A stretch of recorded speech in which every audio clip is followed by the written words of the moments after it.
So, my friends have this new thing where they're all about wellness and mindfulness, which mostly means they wear yoga pants and buy crystals that look suspiciously like the rocks from my driveway.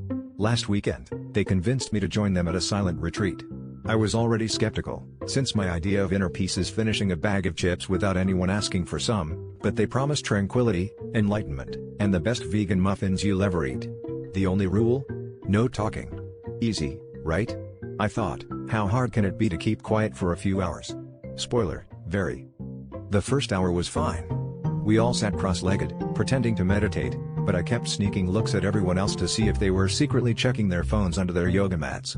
By hour 2, though, things got weird.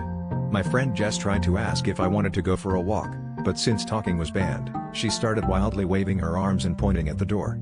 I thought she was having an interpretive dance moment, so I mimed juggling in response, which, in retrospect, probably wasn't helpful. Soon, everyone was silently acting out their requests. One guy pantomimed making tea, another pretended to row a boat, and someone in the corner was either doing the robot or urgently needed to find the bathroom. It started to feel less like a spiritual retreat and more like a game of charades set in a very judgmental yoga studio. That's when the door creaked open, and in walked a man with a painted face, striped shirt, and invisible box. I kid you not, a full-blown mime. He didn't say a word, obviously, but he immediately joined in, miming an elaborate story about being stuck in a windstorm, which, impressively, everyone understood better than the previous 2 hours of silent communication. Somehow, the mime became the group leader, guiding us through a series of invisible obstacles and even leading a silent group hug that was both moving and confusing.